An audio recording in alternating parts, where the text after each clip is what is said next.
simple en fait. Ah, recording, non. Non, il fallait.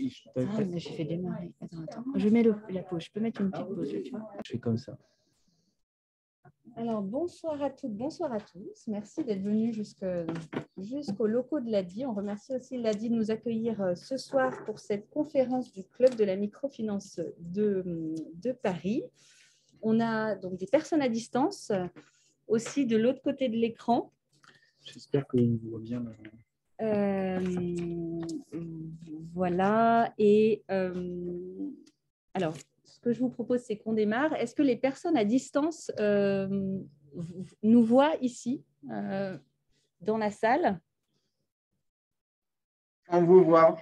Merci beaucoup, Rasmané. OK, très bien. Alors, donc voilà, je m'appelle Eugénie. J'ai le plaisir d'animer la conférence de ce soir. Je suis membre du Club de la microfinance de Paris, qui est un club indépendant de personnes qui sont intéressées par le secteur de la microfinance et qui, à titre personnel, organisent des conférences. Le but du Club de la microfinance de Paris, c'est de promouvoir des échanges et des débats entre différents acteurs du secteur, de confronter les perspectives. Le club a été créé en 2006 et aujourd'hui, on a à notre actif plus de 50 conférences, débats organisées. Au début de l'année 2021, on a commencé les conférences, toute une série de conférences à distance et c'est la première fois qu'on est en modalité mixte ce soir. On a un partenariat avec la plateforme Convergence qui facilite la diffusion et la communication autour des événements qu'on fait. Oui, voilà, très bien. On va remercier particulièrement Adrien qui est présent ici, Priscilla qui est peut-être de l'autre côté de l'écran, qui ont construit la conférence de ce soir et qui sont membres du club. Quelques petites informations utiles pour le bon déroulement de la conférence. Alors, on va être ensemble pendant 1h30, enfin, jusqu'à 20h. On va avoir 1 heure de présentation, puis 30 minutes de débat avec vous. Pour les personnes à distance, voilà, vous avez vos micros coupés. On vous encourage à réagir, poser vos questions dans le chat au fil des présentations et on relayera vos questions, on vous donnera la parole sur le temps du débat. On enregistre la conférence. Voilà, si vous n'y voyez pas d'inconvénient, après, c'est diffusé sur la chaîne YouTube de Convergence. Il y a une page qui est dédiée aux activités du Club de la microfinance de Paris. Voilà, alors je me tourne vers les 3 personnes qui interviennent ce soir. Donc, on a Gabriel Orgeange de la CIDI. On a Abdou Rasmané Ouedraogo du Burkina Faso qui est en ligne et Jürgen Hammer qui est ici avec nous à Paris. Le thème qui nous rassemble ce soir, c'est microfinance et transition écologique. Alors, pourquoi ce thème? Parce que la perte de la biodiversité, les pollutions, les changements climatiques menacent particulièrement les personnes qui sont les plus vulnérables. Et la microfinance, c'est-à-dire l'offre, donner accès à des services financiers aux personnes qui sont exclues du système bancaire, c'est perçu comme un levier pour améliorer la résilience de ces personnes vulnérables et puis aussi pour les accompagner dans des pratiques qui sont plus vertueuses vis-à-vis de l'environnement, en particulier dans le secteur agricole. Et alors ce soir, ce qu'on va faire, c'est qu'on va tenter d'y voir plus clair, de mieux cerner les enjeux et les leviers de la transition écologique en microfinance. Alors, je vais laisser nos 3 personnes intervenantes se présenter en quelques minutes. Gabriel, je te propose de commencer. Je vais me rapprocher du micro, je ne sais pas si vous m'entendez bien comme ça. On peut faire comme ça, je pense que ça marche. Est-ce que comme ça va mieux? Je vais mettre des pouces. J'en conclus que vous ne m'entendez pas. Sinon, je me mets à ta place, Eugénie. Alors, est-ce que quelqu'un peut se manifester? On vous entend, c'est bon. Merci, Alice. Très bien. Bon, eh bien, rapidement, du coup, moi, c'est Gabrielle. Je travaille à la CIDI depuis fin 2016.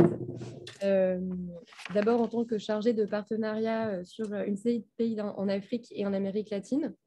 Et ensuite, en tant que chargée d'assistance technique pour le fonds FEFISOL qui a été créé par la CIDI.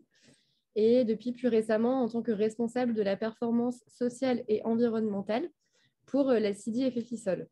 Rapidement, la CIDI, on pourra y revenir plus tard dans le débat, mais la CIDI est un investisseur social basé en France, actif dans une trentaine de pays en Afrique, en Amérique latine et un petit peu en Asie, qui propose des services financiers et d'accompagnement à des institutions de microfinance et à des entités agricoles, avec comme focus d'accompagnement et d'investissement central la transition écologique et sociale. Merci Gabrielle. Jürgen, je te propose de te présenter. Donc, Jürgen Hammer, je suis en charge du bureau européen de la SPTF, Social Performance Task Force, au Luxembourg depuis maintenant 3 ans. Ce bureau est particulièrement responsable de la coordination des investisseurs, l'activité des investisseurs, fonds d'investissement, etc., qui se trouvent dans une grande partie en Europe, et aussi le lien avec les régulateurs, réglementation, en partie avec le bureau de AFI, Alliance for Financial Inclusion. J'étais fort anciennement, pendant 10 ans, avec la Fondation Grameen Crédit Agricole, en charge des risques et de la performance sociale, donc déjà appliqué beaucoup sur ces questions de développement, d'harmonisation et de standards. Et évidemment, le côté environnement nous a beaucoup occupé ces dernières années, en particulier ces dernières années, et on en parlera plus tout à l'heure. Très bien, merci Jürgen. Abdou Rasmané, on vous laisse la parole. Si vous pouvez vous présenter votre organisation en 3 minutes. Ok, merci. Moi, c'est Abdou Rasmané. Je suis le directeur général de UBTEC. UBTEC, c'est l'Union des bornes tradition d'épargne de crédit. C'est une institution de microfinance créée par l'une des plus grandes organisations paysannes du Burkina Faso.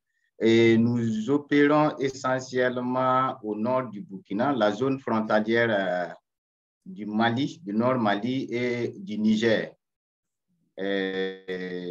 Nous faisons essentiellement de la finance agricole, même si ces dernières années, on essaie de diversifier aussi notre portefeuille.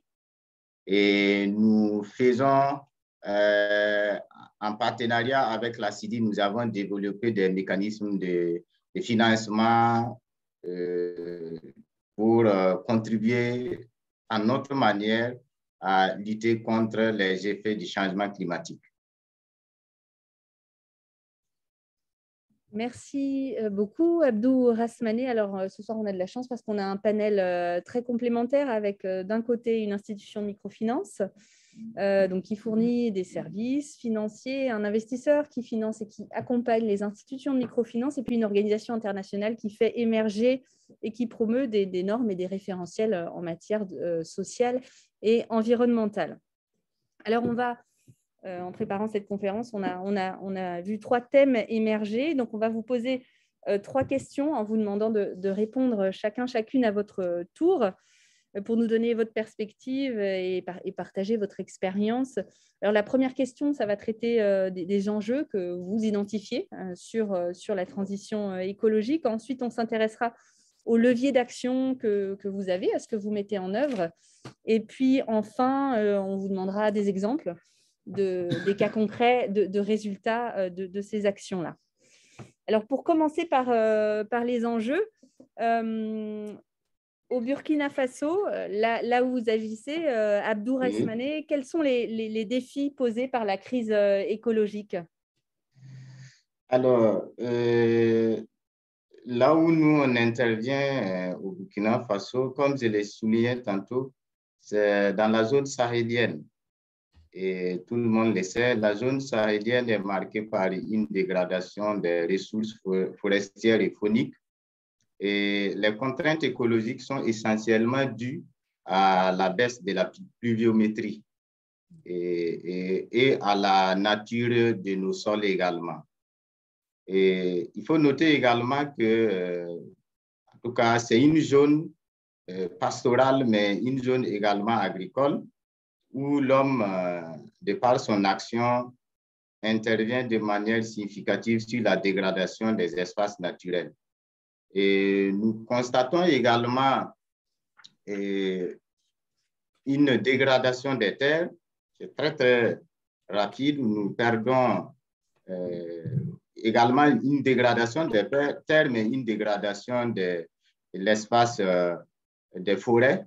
Nous perdons environ 105 000 hectares de forêts par an, liés essentiellement à la pression démographique, l'urbanisation, et également lié également à bien d'autres pratiques telles que l'orpaillage, parce que c'est une zone également qui est dont le sous-sol est très riche et il y a des activités d'orpaillage par-ci, par-là qui contribuent à la dégradation des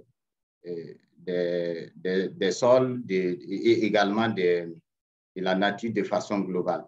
Et on note également des problèmes croissants d'environnement urbain, comme je l'ai dit, et avec des problèmes liés à, comment dirais-je, des problèmes liés à l'énergie, parce que l'énergie que nous utilisons dans nos zones, c'est des énergies qui utilisent des mécanismes qui utilisent essentiellement comment dirais-je, du gasoil. Nous utilisons des machines qui utilisent du gasoil et qui rejettent pas mal de gaz à effet de serre. Donc, et ce qu'on constate également, même au niveau des projets de développement, des projets qui sont même conduits par l'État, il y a une certaine non-maîtrise des impacts environnementaux et sociaux dans les activités qui sont définies même dans ces différents projets-là. Donc, de façon globale, nous assistons à une dégradation de l'environnement liée à la fois à l'impact, liée aux activités humaines, mais également à la pluviométrie, au gaz à effet de serre également. Merci. Donc, oui. Vous vouliez rajouter quelque chose? Allez-y. Non, c'est bon. Je vais peut-être revenir par la suite dans ce que nous menons comme action entrant dans le cadre de la lutte contre tous ces effets-là. Très bien, merci. Je me tourne vers Gabriel. Vous, à la CIDI, en tant que structure qui accompagne techniquement, financièrement les IMF, quels enjeux est-ce que vous identifiez?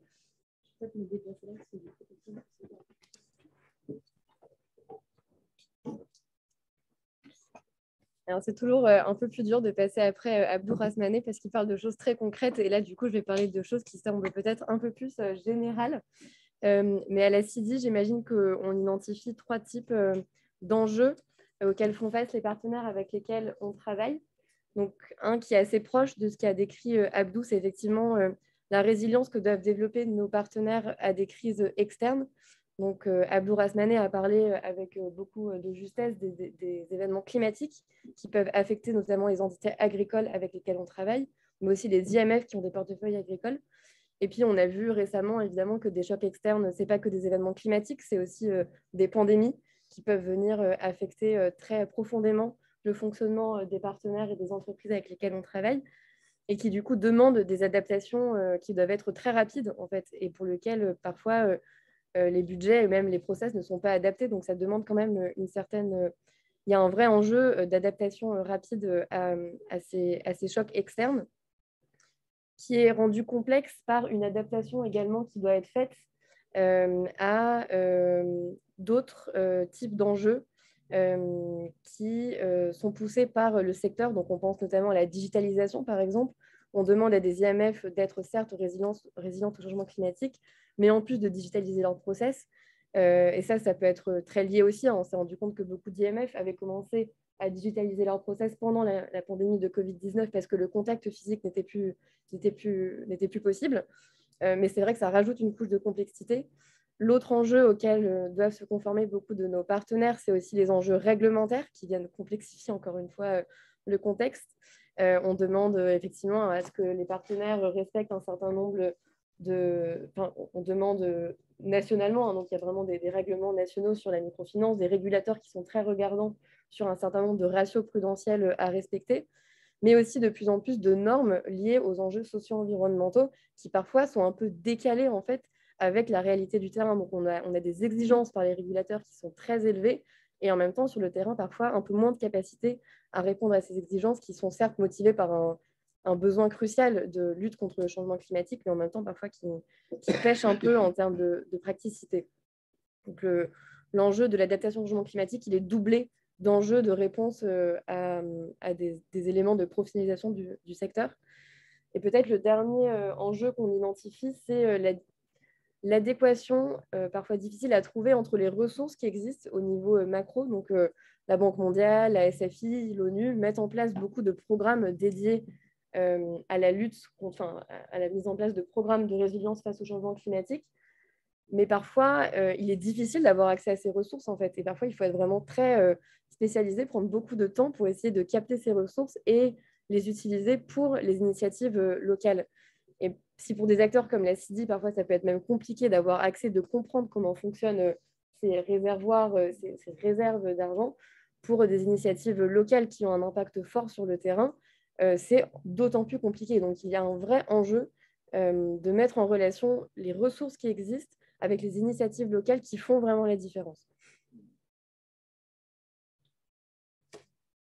Merci Gabrielle. Je me tourne maintenant vers Jürgen. Vous, au niveau de la SPTF, qu'est-ce que vous notez comme défi posé par la crise écologique? Merci Eugénie. Comme tu disais d'ailleurs au début, ce qui est intéressant dans ce panel, c'est qu'on a les 3 types d'organisations très différentes. Donc c'est intéressant de voir ces défis très concrets au niveau des IMF ou d'un investisseur. Moi, je vais essayer de focaliser un peu plus sur un niveau secteur. Comme tu disais, la SPTF est l'organisation, le réseau global mondial de la microfinance sur une harmonisation, création de langage sur ce que c'est la finance responsable. Je dirais, ce qui est très intéressant dans la période actuelle, c'est qu'il y a une vraie prise de conscience sur l'enjeu et l'urgence environnementale. Mais elle est très récente. Avec cette prise de conscience vient aussi une prise de conscience sur la nécessité d'un retour global ou d'une redirection globale, je dirais, des activités. Au niveau de la microfinance, ce genre de réflexion sur la responsabilité n'est pas nouveau. Sauf que nous aussi, d'ailleurs, comme globalement le secteur, on a focalisé pendant 20 ans, et c'était un choix délibéré, de dire on focalise sur le social. On travaille dans un milieu globalement d'inclusion de personnes exclues, pauvres. Le premier objectif, c'est la capacitation, c'est l'impact social des services financiers. Donc ça, c'est... donc on a déjà un certain travail là-dessus. On a aussi déjà travaillé en tant que secteur sur les questions environnementales, pour beaucoup qui connaissent les standards les standards universels, avec lesquels je dirais, beaucoup d'acteurs dans la microfinance travaillent déjà aujourd'hui, avaient depuis déjà longtemps un module environnemental qui était volontaire, qui était rempli à peu près par un quart des organisations qui faisaient une évaluation sociale. Donc, ça montre déjà, ça restait un peu marginal, qui était globalement aussi, je dirais, en sous-performance quand on regarde par rapport à la performance sociale, parce que c'était un sujet qui était un peu, je dirais, vu en secondaire. Nous sommes actuellement dans une année de révision des standards, de toute manière. Nous sommes aussi, comme je disais, dans une vraie prise de conscience d'un changement nécessaire. Et c'était l'occasion de redévelopper complètement et de renforcer la partie environnementale dans les outils dont le secteur peut disposer pour évaluer sa performance environnementale avec le social. Je reviendrai peut-être un peu plus là-dessus, mais je dirais les deux gros arguments là-dessus, c'est travailler sur la vulnérabilité, mais aussi la résilience. Tout ça, ce sont des éléments de gestion de risque pour l'IMF et pour notre secteur. Et donc, voilà, donc là-dessus, on est aujourd'hui, on a finalisé ce travail, je reviendrai un peu là-dessus, donc par des actions. C'est intéressant, Jürgen, et tu mentionnais ce module rempli sur une base volontaire de l'outil d'audit social qui mesure la conformité aux normes universelles de gestion de la performance sociale et environnementale par ce module. Je crois que pour les institutions de microfinance qui remplissaient ce module, je crois que la moyenne était à 35%, alors qu'on est plutôt à 65% pour les autres dimensions d'analyse. Donc, on voit le gap et on voit la marge d'amélioration qui est importante. Et puis, vient s'ajouter là-dessus quand même aujourd'hui le contexte totalement modifié de la réglementation. Ça, je pense que nous tous, on est confrontés à ça. On a aujourd'hui quelque chose que pendant 20 ans, notre secteur a essayé de s'organiser de manière volontaire. Tout était de la self-regulation en quelque sorte, qui était fait sur la base du volontariat, de l'engagement. Aujourd'hui, on voit que ce temps est fini.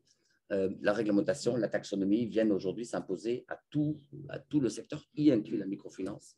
Et donc, je pense que voilà, c'est un vrai moment aussi de valoriser ce qu'on a fait et de s'assurer que ce qui est développé là, ce qui vient dans la réglementation, soit cohérent.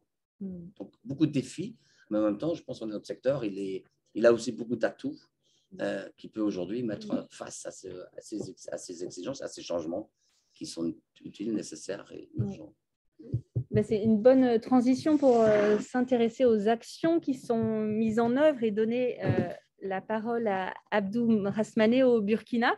Est-ce que vous pouvez nous parler de ce que vous mettez en place? Alors, au Burkina, ce que nous mettons en place, c'est que dans un premier temps, UBTEC, qui intervient essentiellement en milieu rural, a toujours financé les paysans sans distinction dans les pratiques agricoles, notamment ceux qui utilisent des pesticides, mais également des intrants chimiques. Alors, avec le temps, on a constaté que cela induisait pas mal de risques, des risques qui contribuent à une fragilisation accrue de nos bénéficiaires, et cela avait commencé à impacter réellement notre portefeuille. Alors, on a pris conscience et on s'est dit à un moment donné qu'il fallait qu'on mette en place des mécanismes pour contribuer réellement à minimiser les risques environnementaux. Parce que le portefeuille étant composé en grande partie de crédits agricoles, il fallait que nous, on intervienne également à notre manière pour limiter les effets. Alors, c'est ainsi que, avec l'accompagnement de la CIDI, en 2016, nous avons conduit une étude sur la vulnérabilité des exploitants agricoles qui a permis de déceler un certain nombre de besoins des exploitants, et de comprendre aussi un certain nombre d'éléments, parce que l'étude a révélé que il y avait des pratiques, des bonnes pratiques, mais que ces pratiques étaient difficiles de mettre en œuvre parce qu'il n'y avait pas suffisamment d'accompagnement financier. Ça, c'était des constats qu'on avait faits. On a pu déceler un certain nombre de problèmes également liés au foncier.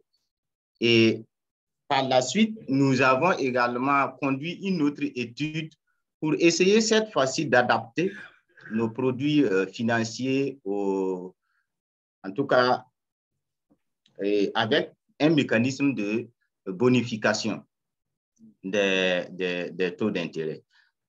Alors, lors de cette étude, nous, on s'était fixé un certain nombre d'objectifs, parmi lesquels nous nous sommes dit qu'il fallait travailler à la viabilité des activités à long terme. Et la fédération qui a créé UBTEC, qui est une fédération d'organisations paysannes, nous avons voulu poursuivre la mise en œuvre de la philosophie générale de cette fédération-là, qui est développée sans abîmer. Alors, développer sans abîmer, c'est développer les cultures agricoles, contribuer à la gestion de l'eau, des terres, sans mener des actions qui impactent négativement sur l'environnement. Également, on s'est dit qu'il fallait valoriser notre proximité et notre expérience avec le monde paysan, parce que notre slogan est la banque des paysans aux conditions des paysans. Alors, également, nous avons dit qu'il fallait qu'on pense au renforcement des capacités locales et sur les enjeux climatiques et l'agroécologie paysanne en vue d'impulser un changement de comportement au niveau communautaire. Voilà un certain nombre d'éléments sur lesquels on s'est appuyé quand on a conduit la deuxième étude. Et cette étude nous a permis également d'identifier les risques environnementaux et les bonnes pratiques environnementales en s'appuyant en partie sur des études passées également du ministère de l'Agriculture. Alors, et par la suite, nous avons fait valider ces pratiques-là par les producteurs, des agronomes, des forestiers, des ingénieurs d'élevage qu'on a rencontrés. Et nous avons étudié les aspects techniques, quels sont les équipements qu'il fallait utiliser, les savoir-faire, l'organisation et de leur mise en œuvre. Également, les investissements et les gains, et ainsi que les contraintes liées à leur mise en œuvre.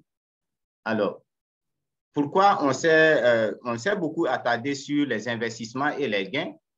Parce qu'on s'est dit que c'est vrai, il y a cette volonté d'accompagner les pratiques respectueuses de l'environnement, mais ça doit être adapté à nos capacités, à nos ressources. Actuellement, nous avons un encours d'épargne d'environ 5 milliards de francs CFA, mais cet encours d'épargne est composé à 95% d'épargne à vue. Et notre encours de crédit, qui est d'environ 4 milliards, est issu essentiellement de cette épargne à vue-là. Donc, c'est des ressources volatiles qu'il faut transformer. Et certes, on a la volonté d'accompagner des pratiques respectueuses de l'environnement, mais nous avons l'obligation aussi de nous en tenir à nos moyens. Mais également, nous avons également des contraintes réglementaires en termes de normes prudentielles aussi qu'il faut respecter. Et nous avons également regardé les spéculations qui utilisent l'ensemble des pratiques dont on a estimé que c'est des pratiques respectueuses de l'environnement. Nous avons analysé la rentabilité économique de ces pratiques-là en fonction du temps pour que ça soit beaucoup plus adapté à nos capacités. Et la deuxième étape, on a fait une sélection des bonnes pratiques qui ont une rentabilité économique à court terme et mieux adaptée à la nature de nos ressources. Et quand on a fait cette sélection des pratiques, on peut citer entre autres la construction de biodigesters et la construction de fosses fumières pour la production de compost. Et nous avons également la mise en place de plateformes solaires pour l'exode, pour l'irrigation goutte à goutte, qui sont des investissements à court terme, pas plus de 3 ans que nous pouvons accompagner. Et nous avons par la suite bâti une politique de financement de ces pratiques-là et en mettant en place une bonification pour ceux qui acceptent appliquer ces pratiques-là. Cette bonification se matérialise par une réduction du taux d'intérêt qui peut aller jusqu'à 2 points ou un renforcement des capacités sur les itinéraires techniques de production à notre charge. Et il y a également des voyages d'échange dans d'autres localités qu'on organise pour les producteurs afin de permettre un partage des connaissances et des partages d'expériences entre les différents producteurs. Alors, quand on prend l'exercice 2020, au titre des investissements que nous avons financés, nous avons financé la construction de biodigesteurs et la mise en place des plateformes solaires pour l'extraction de l'eau et l'irrigation. On avait au total 105 crédits investissements qui ont permis la construction de ces biodigesteurs et la mise en place des plateformes solaires pour l'irrigation. Alors, donc, voilà globalement ce que nous faisons pour contribuer vraiment à la transition écologique et sociale au sein de l'institution. Merci beaucoup pour ce partage d'expérience, Rasmané. Donc, on voit toutes les activités qui ont été mises en œuvre à la fois au niveau études, diagnostic depuis des années et puis développement de produits et de services, notamment dans le secteur agricole. Au niveau de la CIDI, quels sont vos leviers d'action pour impulser, pour mener cette transition écologique avec les institutions de microfinance que vous appuyez? Merci Eugénie. Alors, comme je l'ai dit en introduction, la CIDI est un financeur qui apporte également un accompagnement, une assistance technique aux institutions partenaires avec lesquelles il travaille. Et du coup, notre mission, notre métier est double. Il est à la fois d'apporter des services financiers sous 3 formes principalement: du capital à long terme, patient, de la dette et des garanties en fonction des besoins des partenaires. Et du côté accompagnement, on propose à la fois des projets d'assistance technique répondant à des besoins très spécifiques de la part de nos partenaires, y compris donc sur les thématiques environnementales et sur les thématiques de transition écologique et sociale. On propose également du coaching personnalisé réalisé par nos chargés de partenariat. Chaque chargé de partenariat est donc responsable d'une dizaine de partenaires et passe du temps sur le terrain à la fois pour faire de l'instruction financière, donc analyser la demande de financement d'une IMF ou d'une entité agricole, mais aussi un accompagnement au fil de l'eau de l'IMF avec laquelle il ou elle travaille pour les renforcer sur une thématique spécifique. Enfin, la dernière modalité proposée par la CIDI quand on parle d'accompagnement, c'est la participation à la gouvernance des institutions auprès desquelles on est actionnaire. Et c'est vrai qu'on se rend compte que la modalité de gouvernance est aussi un levier fort sur les enjeux de transition écologique et sociale, parce que c'est par la participation réellement à des conseils d'administration, à des assemblées générales, qu'on peut aussi porter ces sujets environnementaux afin de garantir leur appropriation par tous. Parfois, il ne suffit pas forcément de mettre en place un projet d'assistance technique qui ne concerne qu'une partie de l'équipe opérationnelle de l'entreprise pour que la thématique environnementale soit réellement appropriée par tous. Et donc, avoir à la fois cette possibilité de faire de l'opérationnel sur ces questions-là, mais aussi d'en parler au niveau de la gouvernance, c'est une vraie force qu'on a à la CIDI pour pousser ces enjeux-là.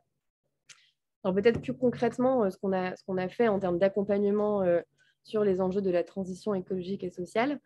Comme l'a mentionné Abdou dans son exposé, la CIDI a accompagné un certain nombre de ses partenaires à travers 2 programmes spécifiques cofinancés par l'Agence française de développement sur l'accompagnement à l'agroécologie. Et ce programme concernait évidemment des entités agricoles, ce qui semble assez normal, mais aussi des institutions de microfinance qui étaient intéressées par ces enjeux-là, dont fait partie l'UBTEC. Donc là, c'est des programmes qui durent plusieurs années, qui sont financés par des institutions qui ont ces ressources-là. Et donc là, on parle bien de subventions. Et ce qui était intéressant dans l'exposé d'Abdou, c'était cette notion d'adéquation des moyens avec l'action qu'on met en œuvre. Et en l'occurrence, accompagner la transition écologique et sociale, ça demande des ressources particulières et ça demande un mix entre ressources long terme, moyen terme, prêts, subventions et garanties. Et c'est par la mobilisation de ce type de ressources qu'on peut réellement faire de l'accompagnement à la transition écologique et sociale auprès de nos partenaires. Donc, on a ces deux programmes cofinancés par l'AFD. On dispose également en interne d'une petite fondation dédiée au financement de l'assistance technique qui s'appelle la fondation ACT, qui permet à la CIDI de financer ponctuellement des petits projets d'assistance technique sur ces enjeux-là et sur les enjeux également qui ne sont pas forcément directs, enfin, qui ne sont pas le E de TES, mais qui sont aussi le S, parce qu'on est aussi là pour parler du social. Évidemment, Jürgen l'a repris dans son exposé, mais quand on parle de transition écologique et sociale, on parle aussi de transition sociale. Et donc, il y a certains enjeux sociaux qui sont très importants à prendre en compte et à ne pas oublier quand on parle de TES. Et du coup, récemment, par exemple, la Fondation ACT nous a permis de financer des études clients de satisfaction auprès de clients d'IMF avec partenaires de la CIDI et qui permettait du coup de mieux comprendre quel était l'impact du prêt octroyé par l'IMF auprès des bénéficiaires finaux. Le dernier exemple plus concret que je donnerai sur l'accompagnement à la TES est la mise en place récente à la CIDI d'une grille d'analyse des pratiques agroécologiques qui est basée sur cet ensemble de critères et qui permet de qualifier la performance agroécologique d'une entreprise, à la fois d'une IMF et d'une entité agricole, et qui nous sert de grille de lecture sur l'amélioration des pratiques agroécologiques. Pour vous donner un exemple plus précis, un de ces ensembles de critères touche à la gestion durable de l'eau, des ressources, et si grâce à cette grille, on arrive à diagnostiquer que l'IMF ou l'entité agricole a une certaine faiblesse sur la gestion de l'eau parce qu'elle consomme trop d'eau, eh bien, on va essayer de proposer une assistance technique qui va permettre à cette IMF et à cette entité agricole d'améliorer sa gestion de l'eau en vue d'une meilleure note sur ces pratiques agroécologiques. Alors évidemment, quand on dit note, ça peut en hérisser certains. Alors l'idée, ce n'est pas de faire un audit et de dire oui, cette IMF est super forte et cette OP n'est pas forte. C'est plutôt de voir quelles sont les zones d'amélioration. On ne va pas sélectionner un partenaire parce qu'il a reçu une note plus ou moins bonne sur cette grille, mais on va plutôt aider et proposer des solutions aux partenaires pour améliorer ces pratiques. Encore une fois, c'est un peu comme le SPI 4. L'idée, ce n'est pas d'exclure des partenaires parce qu'ils n'auraient pas respecté certains critères. C'est vraiment un outil d'amélioration des pratiques. Et donc, le deuxième volet, en plus du métier d'accompagnement de la CIDI, est évidemment le métier de financeur. Comme je l'ai dit, à la fois en capital, en dette et en garantie, ce qui est plus rare, mais qu'on fait quand même. Et là, la CIDI est attentive à l'adaptation des produits financiers qu'elle propose, à la fois en termes de tarification, en termes de maturité et en termes de monnaie. On travaille avec des petites institutions de microfinance et des petites entités agricoles qui ne supporteraient pas forcément le risque de change. Et pour nous, du coup, c'est important de pouvoir proposer à ces IMF-là des prêts en monnaie locale afin que ces IMF puissent se concentrer sur leur mission sociale et ne pas supporter des charges supplémentaires si c'était elles qui portaient le risque de change. Les maturités des prêts sont également adaptées, notamment pour les entités agricoles à qui on propose des prêts qui sont calqués sur les saisons agricoles. Mais pour certaines IMF qui sont dans des situations compliquées, on peut aussi proposer des prêts d'urgence, ce qui a été fait pendant le Covid, pour vraiment leur permettre de remplir leur mission sociale et donc de mieux contribuer à la transition écologique et sociale. À terme, mais la réflexion est encore naissante, mais c'est un objectif possible pour le prochain plan stratégique de la CIDI, ce serait de proposer une certaine bonification du taux d'intérêt à certains partenaires qui sont particulièrement avancés sur des questions de transition écologique et sociale, afin de les encourager vraiment dans cette voie. Donc là, l'accompagnement de la CIDI serait vraiment complet parce qu'effectivement, on proposerait un accompagnement nous-mêmes et en plus, on proposerait une tarification d'autant plus adaptée à ces enjeux-là.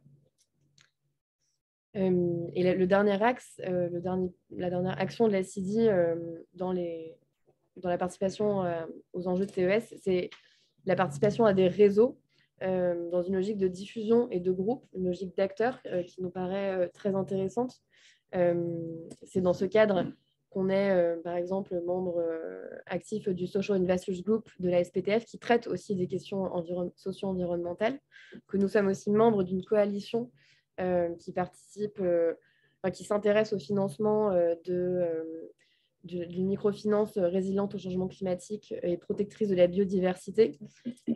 Et qu'enfin, on est également membre actif du MAIN, le réseau d'institutions de microfinance en Afrique, qui a récemment choisi la transition écologique et sociale comme module central, comme axe central de son offre de formation en ligne.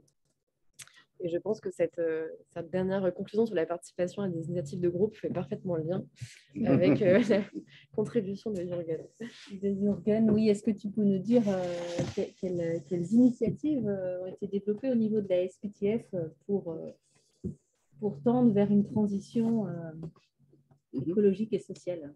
Non, encore une fois, je trouve ça très intéressant de venir après ces deux interventions parce qu'il y a énormément de choses très concrètes qui se font au niveau des IMF, c'est très intéressant, au niveau des investisseurs. Ce qui nécessite, bien sûr, que nous soyons très clairs sur les concepts et sur les définitions. Je veux dire, encore il y a très peu de temps, tout le monde pouvait parler de green et de vert, mais on ne savait pas du tout ce qu'il y avait derrière, green bonds, green market, green bank. Je veux dire, c'était des concepts voilà, utilisés de manière très, très mobile. Et on n'a peut-être pas forcément encore encore arrivé tout au bout, mais c'était clairement le rôle de la SPTF en tant que réseau de l'industrie de contribuer à clarifier les concepts, créer un langage, créer aussi un moyen d'évaluer, parce qu'on connaît toute cette phrase, ce qui est important doit être évalué, ce qui peut être évalué peut être amélioré. Donc ça entrait tout à fait en ligne avec ce qu'on faisait déjà sur le social. Il est important de créer donc ce cadre, pouvoir se comparer, pouvoir aussi voir l'amélioration sur le temps. Donc, on a vraiment, en tant qu'SPTF, joué ce rôle-là, basé sur des très forts groupes de travail au niveau des IMF, au niveau des investisseurs, pour apporter, il y en a beaucoup aussi dans la salle, et j'imagine aussi à l'écoute, qui ont donné de leur temps pour inclure leurs expériences dans ce travail. Dernier point aussi, comme je disais, l'adaptation à un cadre réglementaire qui se développe de plus en plus. Concrètement, qu'est-ce qu'on a fait ces dernières années? D'abord, une analyse très large du secteur sur ces questions environnementales. C'est important parce qu'on est souvent un peu dans notre secteur. Il y a énormément de choses qui s'étaient faites en parallèle dans les marchés financiers. Donc, on voulait aussi comprendre quels sont les grands concepts qui sont importants. On a eu d'abord ça avec un expert technique qui a vraiment fait une analyse large de l'évolution de la question environnementale, transition écologique. Deuxièmement, un partenariat aussi très utile et très intense depuis un an en particulier avec la Green Inclusive and Climate Smart Action Group de la plateforme européenne. On a David ici.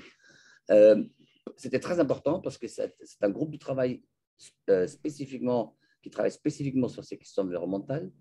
On voulait aussi absolument ensemble proposer quelque chose.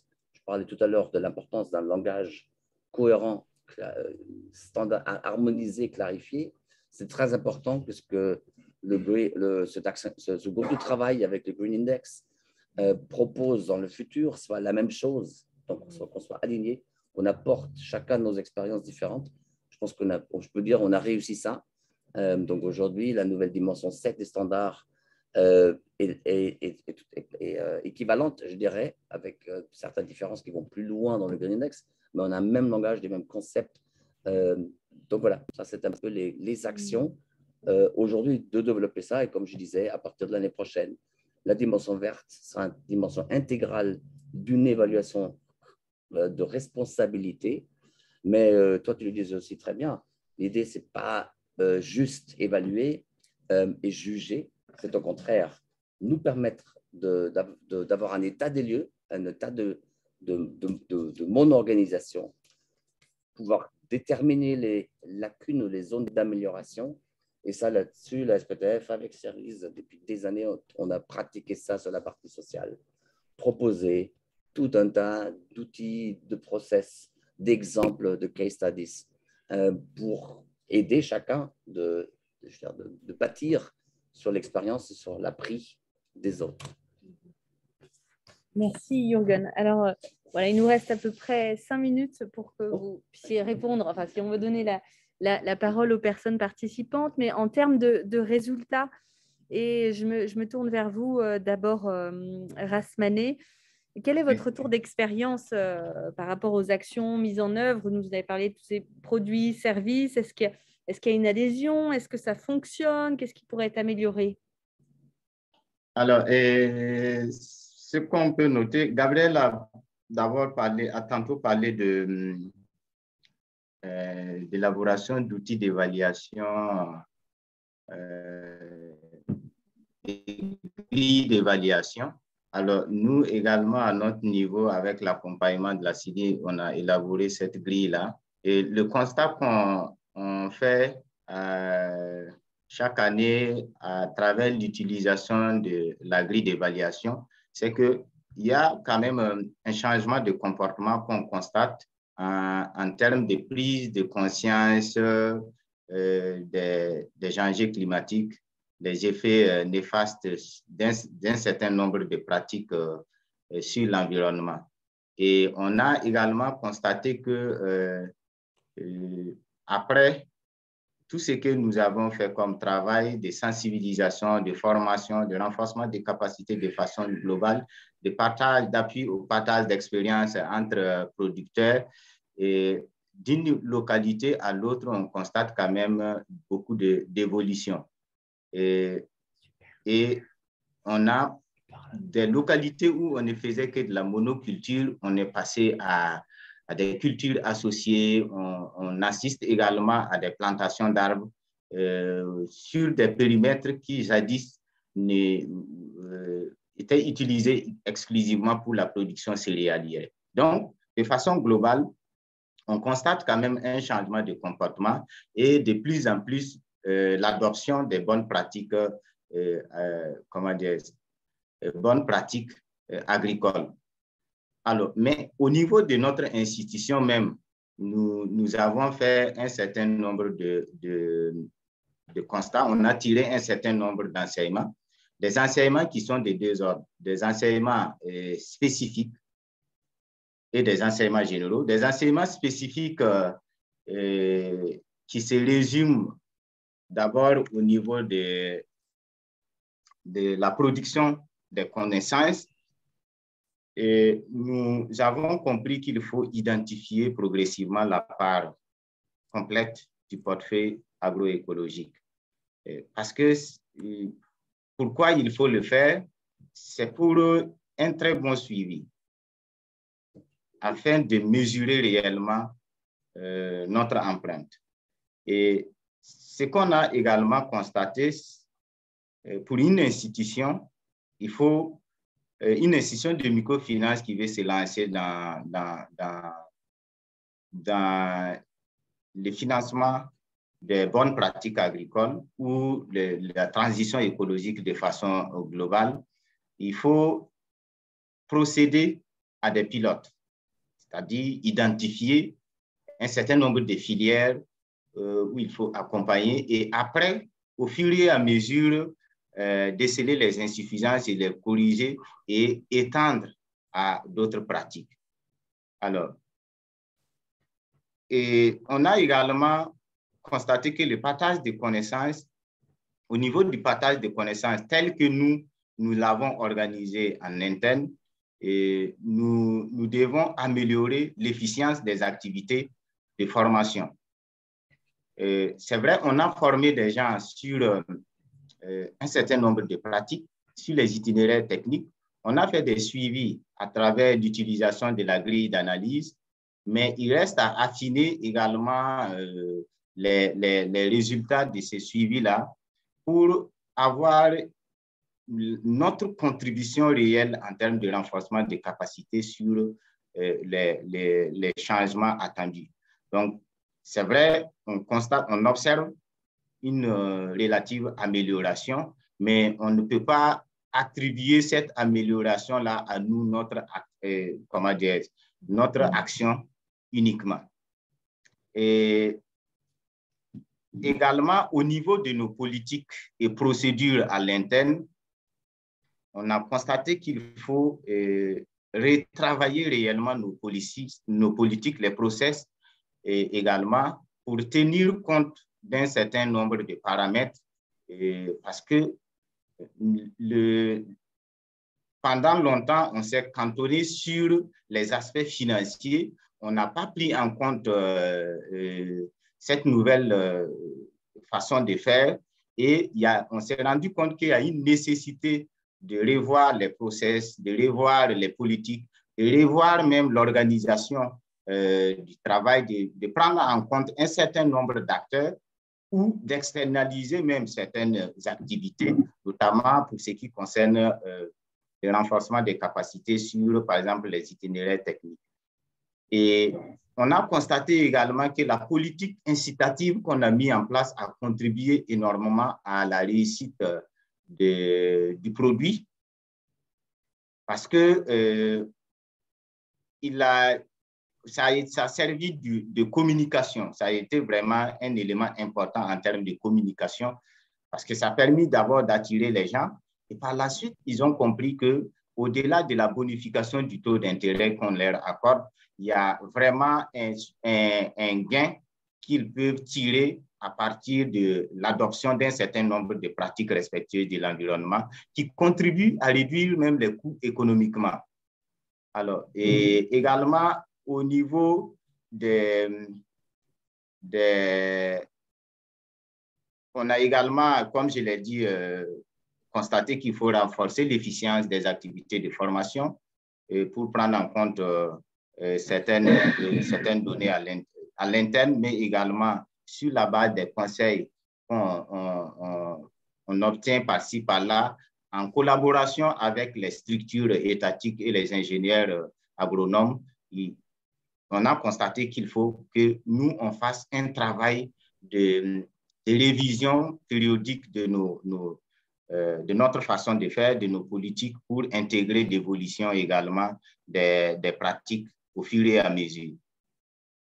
Alors, au niveau des enseignements généraux, nous avons constaté que réellement, en tant qu'institution de microfinance, on peut contribuer à la transition agroécologique sans pour autant disposer de moyens importants. Parce qu'avec l'accompagnement de la CIDI, qui variait entre 20 et 25 000 euros par an, et également avec nos ressources propres, on a pu quand même développer, conduire des études, développer des produits, bâtir une politique pour le financement de l'agroécologie. Le montant n'est pas exorbitant, mais quand même avec la volonté, avec la proximité avec les emprunteurs et le partage des connaissances, on a pu quand même intégrer cela dans nos pratiques de façon globale.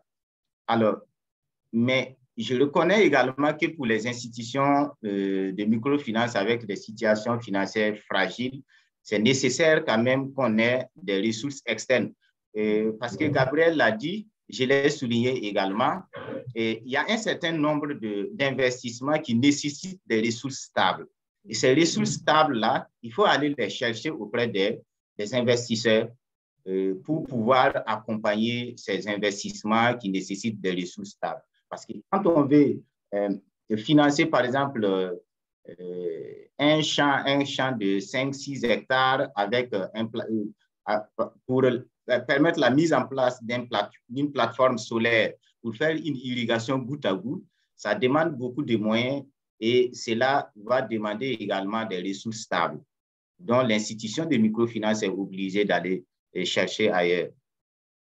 Alors, donc, et on a également constaté que nous, en tant qu'institution qui finançons depuis longtemps l'agriculture, et il y a besoin de renforcer l'analyse des activités agricoles, les charges, les risques, les rendements, et de disposer des ressources humaines externes aussi pour nous accompagner. Parce que, comme je l'ai dit, ce n'est pas notre métier, l'agriculture, ce n'est pas notre métier, l'environnement, d'où comment dirais-je, la nécessité de s'attacher des services, d'autres compétences pour améliorer nos pratiques. Alors,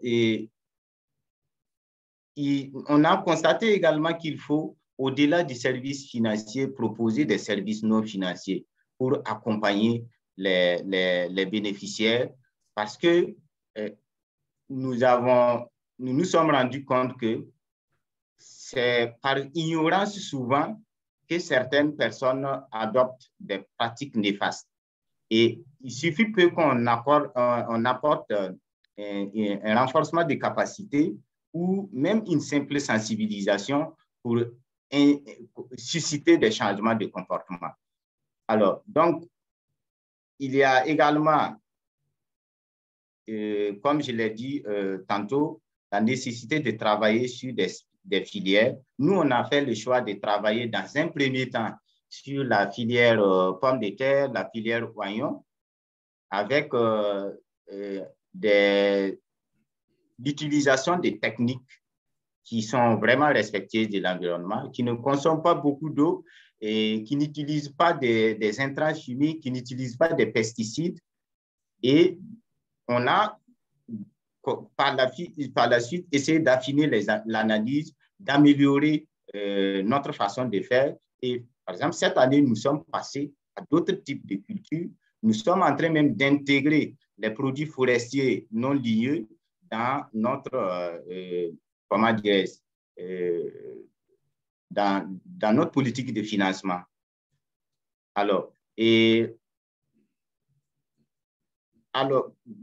également dit que nous sommes partis d'une étude et cette étude s'est appuyée sur d'autres études. Donc, d'où la nécessité de prendre en compte les données disponibles auprès d'autres structures, d'autres institutions pour affiner les analyses qu'on veut faire quand on veut bâtir la politique de financement. Alors, pour ce qui concerne le suivi institutionnel, on s'est rendu compte que pour l'étude qu'on a eu à faire, pour les politiques et les procédures qu'on a eu à bâtir, il y a une nécessité de faire adopter cela au niveau du conseil d'administration de l'institution pour quand même que l'ensemble des acteurs à l'interne aient un même point de vue sur ce qu'on veut faire avant même de proposer ça à nos membres. Donc, qu'on ait une harmonisation de la compréhension et des points de vue à l'interne en termes de financement, d'accompagnement de la transition écologique avant de proposer nos services aux bénéficiaires à l'externe.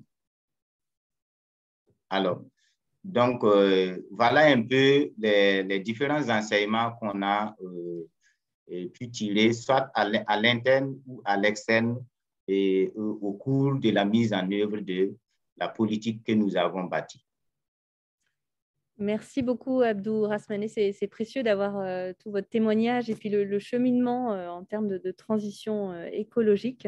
Je vais demander maintenant à Gabriel de la CIDI de nous donner un exemple de résultats de l'accompagnement en termes de transition écologique et sociale. Je vais faire très bref parce que je sais que le temps est compté. Peut-être juste, c'est vrai que cette question des effets en microfinance, elle a été beaucoup étudiée parce qu'on a attendu beaucoup de la microfinance en termes d'impact, de lutte contre la pauvreté et d'inclusion financière. Et du coup, tout le prisme de la performance sociale environnementale, c'était de regarder vraiment les pratiques des partenaires des IMF pour vérifier si elles étaient en capacité de mettre en œuvre leur mission sociale Et donc là, les résultats que je peux partager maintenant, c'est vraiment plus au niveau des IMF avec lesquels on travaille plutôt qu'au niveau des bénéficiaires finaux. Parce que pour aller jusqu'à ce niveau-là, il faut prendre le temps d'aller sur le terrain, de faire ce qu'on appelle pompeusement peut-être des études d'impact. Et ça, la CIDI accompagne les études d'impact auprès de certains partenaires. Mais elle se compte actuellement, on en accompagne autour de 4 et pour l'instant, les résultats ne sont pas encore totalement aboutis. Donc, on peut vous dire qu'effectivement, sur les 3 dernières années, on est passé de 14 partenaires qui suivaient leur impact environnemental de 14% des IMF qui suivaient leur impact environnemental à 35%. Donc, en 3 ans, on a gagné à peu près 10 points sur ce type de pratique-là. Après, ça ne veut pas pour autant dire qu'ensuite, sur le terrain, les bénéficiaires finaux financés par les IMF ont vu leurs risques environnementaux diminuer. Et ça, on n'est pas forcément encore capable de l'illustrer et de l'affirmer.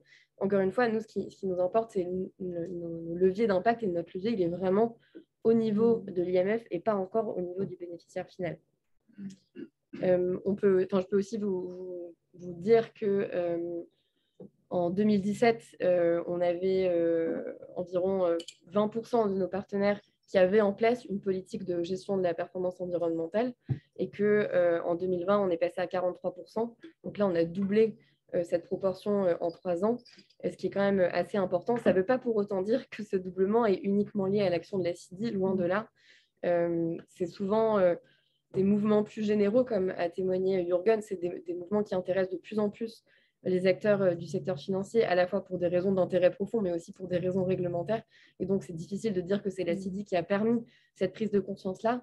En tout cas, ce qui est sûr, c'est que quand on a un partenaire qui nous témoigne son intérêt d'avancer sur cette thématique-là, la CIDI essaye de répondre à cette demande.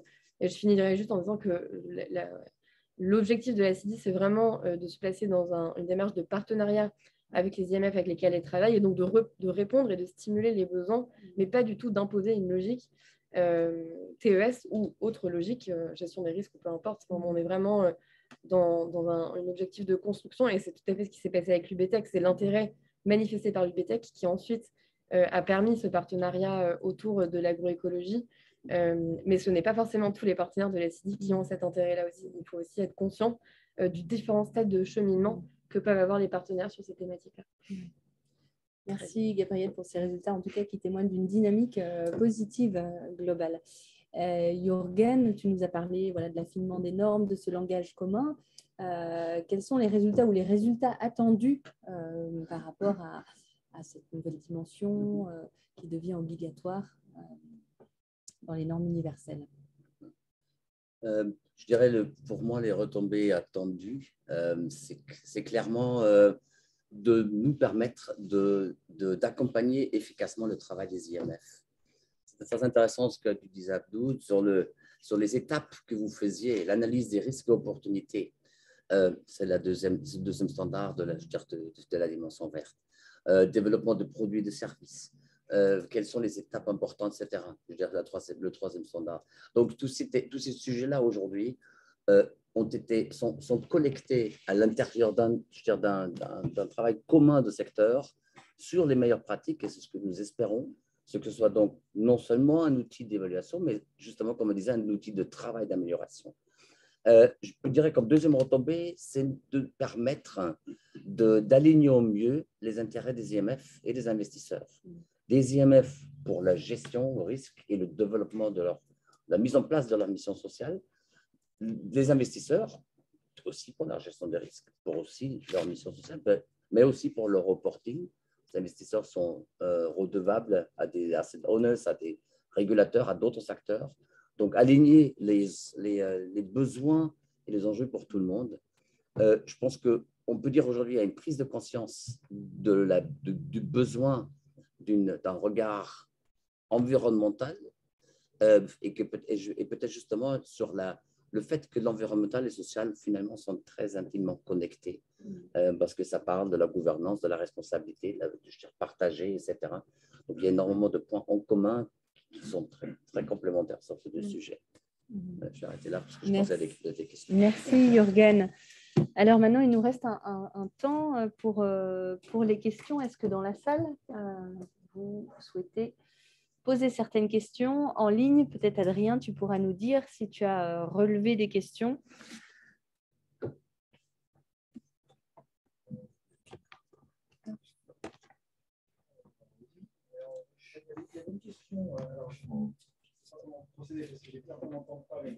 Ah, alors, tu veux venir Il y avait ici? une question, mais auquel Abdou Rasmane a répondu, qui portait sur la durée des prêts.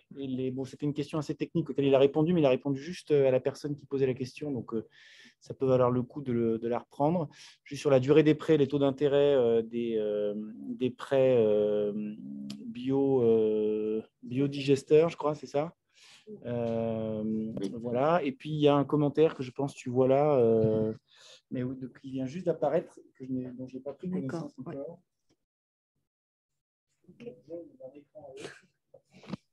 Est-ce que on va vous redonner la parole, Abdou? Oui. Sur cette question. Là, voilà, merci. Alors, pour les crédits investissement à notre niveau, la durée maximale est de 3 ans, notamment pour le financement des biodigesters et le financement de l'installation de l'équipement solaire pour l'irrigation. Mais nous avons une convention avec l'État burkinabé pour le financement de la construction des biodigesters. Et ce qui fait que beaucoup de nos membres bénéficiaires bénéficient de subventions aussi de l'État burkinabé pour la construction de ces biodigesters, une partie subvention et une partie en crédit. Et pour ceux qui bénéficient des subventions, la durée de remboursement des prêts complémentaires à la subvention pour bénéficier de biodigesters est de 2 ans, 24 mois. Mais pour ceux qui ne bénéficient pas de la subvention, on l'étale sur 3 ans à un taux d'intérêt de 10% l'année. D'accord. Et la subvention de l'État pour les personnes vulnérables est de 30% du coût total du biodigester. Nous avons des biodigesters de 6 mètres cubes, de 10 mètres cubes, en fonction du nombre de têtes de bovins ou de porcs à la disposition du bénéficiaire. Parce qu'on utilise de la bouche de vache ou des porcs pour alimenter les biodigesters. Merci beaucoup, Rasmane. Alors, je me tourne vers la salle. Est-ce que vous avez des questions? Il y en a 2 autres qui attendent dans le chat, mais savoir si vous aviez des questions à poser, à formuler. Ça va venir plus tard. Oui. Oui, une question pour Abdou Rasmane, c'était est-ce que donc il y a des prêts qui sont bonifiés pour les clients qui ont des bonnes pratiques. Est-ce qu'ils observent aussi qu'il y a peut-être une meilleure qualité de portefeuille ou moins bonne? Voilà, c'est très bonifié. Ouais. Alors, il y a une question de la salle que je vais reformuler pour bien qu'on entende. Est-ce que par rapport à l'application de taux bonifiés, quelle est la performance de ces prêts au niveau de la qualité du portefeuille? Est-ce qu'elle est meilleure? Est-ce qu'elle est moins bonne? Alors, je peux dire que de tous les produits de crédit disponibles dans notre politique de crédit, c'est ces produits de crédit financement de la transition écologique qui a le taux de portefeuille à risque le plus faible. Et c'est pour plusieurs raisons. Parce que au niveau de la bonification, j'ai tantôt dit que cela peut se résumer à la réduction du taux d'intérêt ou au renforcement des capacités du bénéficiaire. Et nous, on a fait le choix, les premières années, de nous concentrer sur le renforcement des capacités des bénéficiaires, sur les itinéraires techniques de production en agroécologie et également sur le conseil à l'exploitation familiale, l'éducation financière et également sur bien d'autres aspects liés à l'environnement. Et c'est pour cela, d'ailleurs, j'ai dit, on ne sait pas si c'est réellement ce renforcement des capacités qui a contribué à la réduction du risque au niveau du portefeuille ou c'est la réduction du taux d'intérêt. Donc, mais à mon avis, nous allons poursuivre les analyses, mais pour le moment, pour nous, c'est l'accompagnement non financier, surtout, qui a contribué à la réduction du portefeuille à risque. Parce qu'on a un portefeuille à risque 30 jours de moins de 1%. Ce qui est extraordinaire, à mon sens, pour les crédits agricoles. Oui. Par contre, les autres types de produits de crédits agricoles qu'on a en dehors du financement de la transition écologique, nous sommes à 9% de part 30. Donc, et ce qui fait que nous sommes en train de réduire de façon drastique le financement des autres types de produits pour davantage accompagner les bonnes pratiques. Merci Abdourahmane. C'est intéressant de voir ces synergies entre performance environnementale et performance financière. Oui, il y a une question, je vais prendre les deux questions dans la salle et puis après on prendra la question de Christian et Alice en ligne. Oui, David. C'est plutôt un commentaire. Oui, peut-être. Ici, comme ça, tu ne pourras pas reformuler. Voilà, bonjour. Je voulais seulement faire un commentaire sur ce que tu viens de dire, Abdourahmane, parce que c'est une chose qu'on observe. On n'a pas encore des données quantitatives très solides, mais à niveau anecdotique, sur un échantillonnage plutôt large, on observe que les crédits agricoles sur les bonnes pratiques, qu'on appelle Nature-Based Solution, Ecosystem-Based Solution, Climate Smart Agriculture et d'autres, ils ont normalement un taux de risque beaucoup plus bas, au plus bas. Nous, on a géré par exemple un projet avec les Nations Unies pour l'environnement, le projet MEBA, Microfinance for Ecosystem-Based Adaptation, dans pas mal de pays. Et tous ces produits-là qui ont un accompagnement technique, qui met en place des pratiques mieux, voilà, ils ont un taux de risque plus bas. Et donc, c'est très intéressant de voir aussi qu'à l'intérieur du groupe d'action, comme faisait mention Urgen, avec lequel on travaille, le Green Inclusive and Climate Smart Finance Action Group, et on voit des retours. On a certains institutions de microfinance qui travaillent depuis 10 ans ou plus sur toute la partie verte et ils nous reportent des choses plutôt intéressantes en disant verte, c'est plus résilient. Donc, ils brisent un peu ce schéma de dire c'est quelque chose de risqué, l'agriculture verte, c'est risqué, etc. Et de plus en plus, on observe aussi que pendant la pandémie, on a vu qu'en partie du portefeuille, le parti agricole et le parti verte et agricole verte encore davantage, il est plus résilient. Alors, ça serait bien d'avoir une belle conclusion quantitative, ça ferait du bien, mais je voulais seulement faire de l'écho à ce que tu dis, parce qu'avec d'autres institutions dans d'autres côtés du monde, en Amérique latine et d'autres pays en Afrique, on observe la même chose. Donc, voilà, bravo. Juste une question pour rebondir là-dessus. Est-ce que ça améliore la résilience et est-ce que ça ne permet pas aussi de renforcer la situation économique des exploitations parce que ça permet aussi de réduire les coûts d'exploitation, les coûts d'intrants, les coûts en produits sanitaires ou les baisses en termes de frais d'énergie. C'est toute la question. Est-ce que ce n'est pas un cercle vertueux aussi qui permet de consolider les revenus des producteurs et donc d'améliorer la qualité du... C'est à moi, Abdourahmane? Allez, Est-ce que, Abdourahmane, vous avez entendu la question d'Anne-Sophie?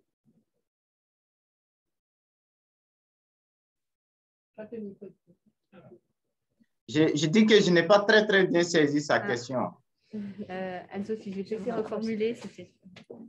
Oui, donc c'est de dire qu'effectivement aussi, est-ce que ces crédits ne permettent pas donc à la fois d'être plus résilients, mais aussi d'améliorer les revenus et donc de consolider le niveau économique des producteurs, des exploitations familiales, parce que ça permet de faire des économies aussi sur les intrants, sur les produits phytosanitaires, sur l'énergie, et que du coup, ça permet aussi de mieux rembourser les crédits à moyen terme.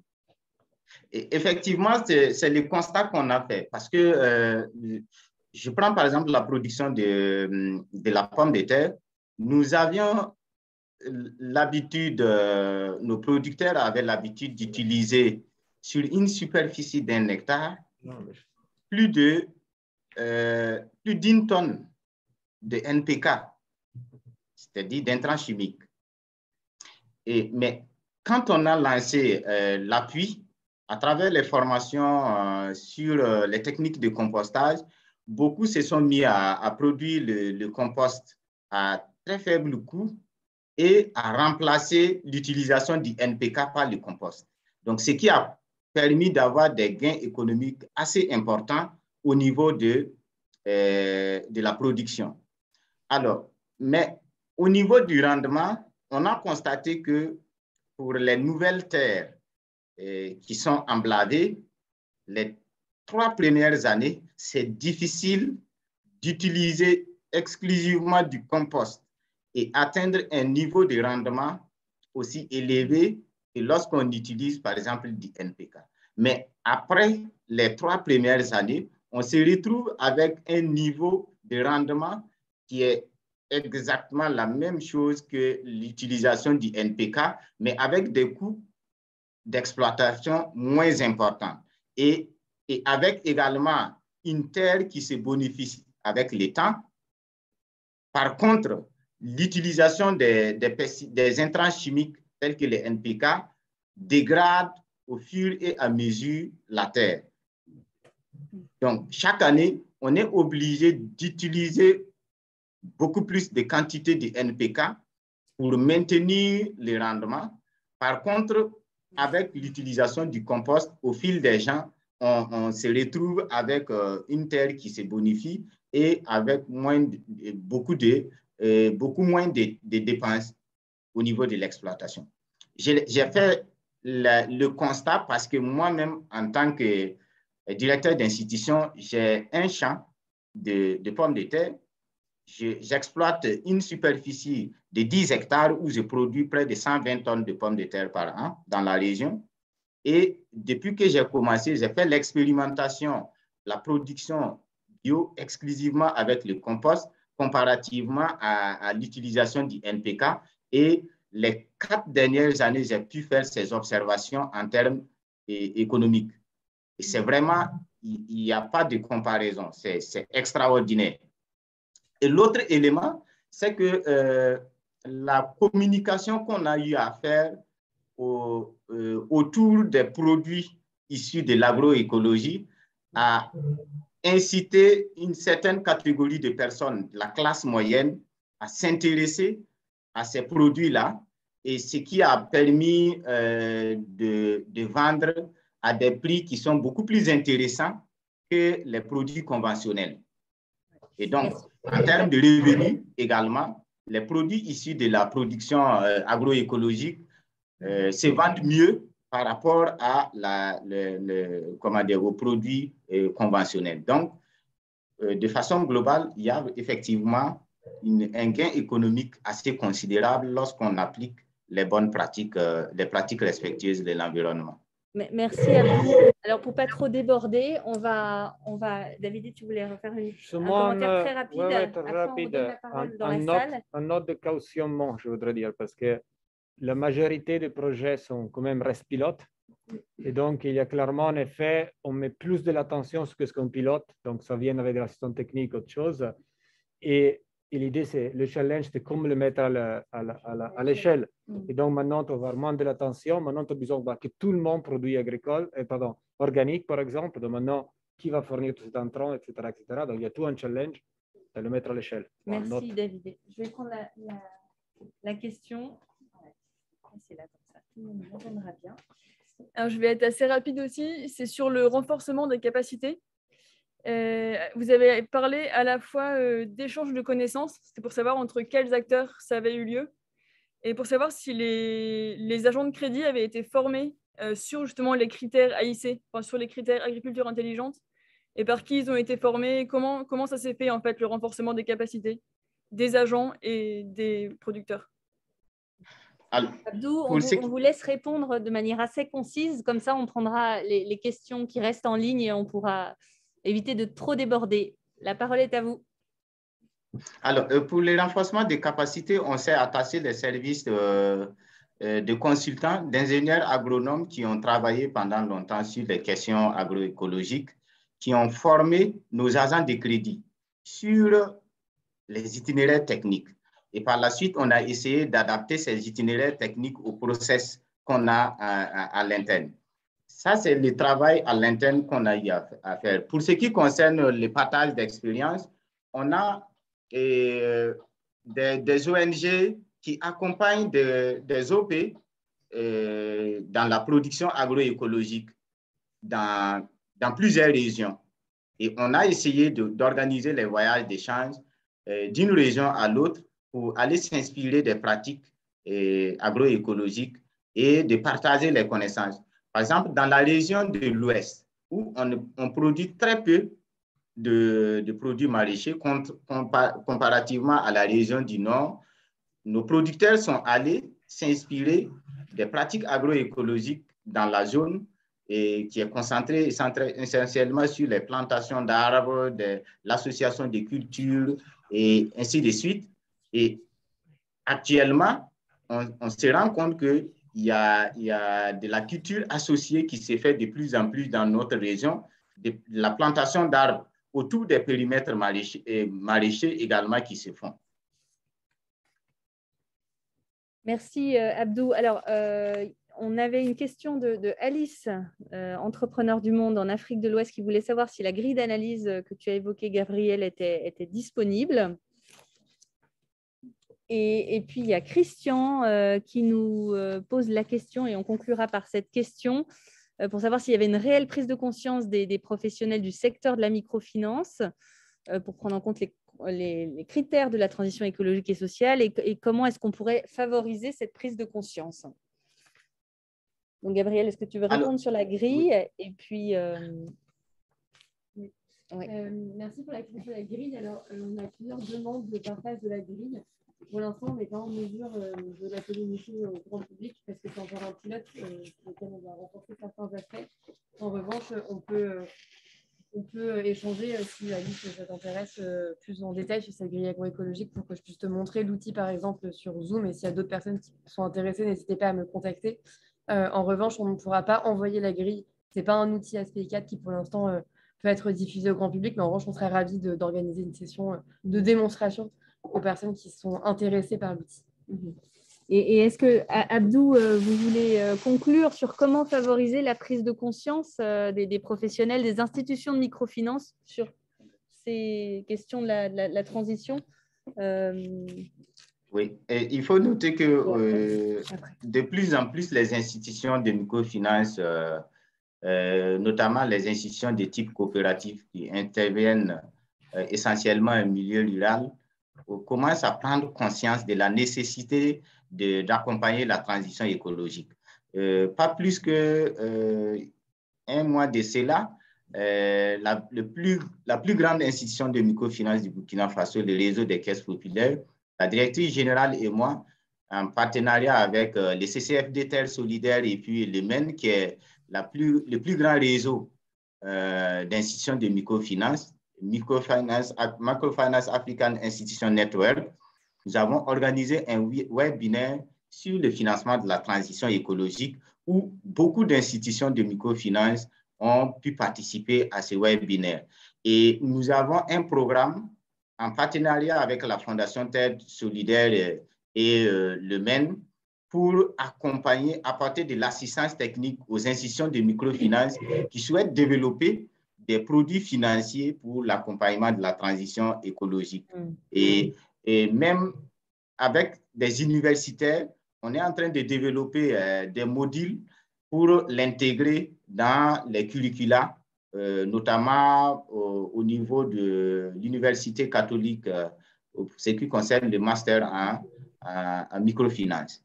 Donc, il y a quand même une prise de conscience globalement au niveau des institutions de microfinance sur la nécessité d'accompagner la transition écologique. Merci, merci Rasmané. Donc, partage d'expérience, formation pour renforcer la prise de conscience. Jürgen, est-ce que tu veux donner ta perspective sur comment renforcer cet éveil des consciences? Peut-être très rapidement. Bon, la prise de conscience, je dirais peut-être un peu blanqué comme ça, mais bon, le premier niveau de la prise de conscience, c'est quand même la réglementation. Je dois constater. Malheureusement, nous sommes des êtres humains qui travaillent sous pression. On travaille ensemble parce qu'il y a eu le Covid, on travaille ensemble parce que maintenant, il y a une réglementation. Donc, la réglementation, elle joue quand même un facteur énorme dans une prise de conscience généralisée. Je dirais que c'est le premier niveau. Évidemment, je dirais c'est celui dans lequel tout le monde va tomber. Le deuxième, c'est quand même la conscience aussi d'une gestion de risque. On l'a dit plusieurs fois. Travailler sur la transition écologique, c'est simplement de la bonne gestion de risque, que ce soit au niveau de nos partenaires ou au niveau de notre organisation. Et le troisième niveau, je dirais, c'est un rappel de notre mission. Qu'est-ce que la finance inclusive a démontré à faire depuis 30-40 ans? C'est répondre à des besoins, je dirais, à des besoins sociaux, certes, aujourd'hui environnementaux, c'est clair. Donc, ça fait partie, et je pense, énormément d'acteurs, que ce soit des institutions de microfinance ou des investisseurs, ça s'inscrit très naturellement dans l'évolution, dans la redéfinition ou définition de notre mission de développer un secteur de services financiers responsables. Merci Jürgen pour ces mots. Merci à tous et à toutes pour votre participation et ces échanges qui illustrent toute la chaîne d'échange et de solidarité internationale qui contribue à imaginer des perspectives plus réjouissantes pour notre avenir en commun. Voilà. Une très bonne soirée à tout le monde et merci beaucoup à Abdou Rasmane depuis le Burkina. Merci. À bientôt et courage pour une journée qui a été compliquée au niveau sécuritaire et politique. On pense très fort à vous. Effectivement. Oui, au revoir. Merci. Merci. Ouais.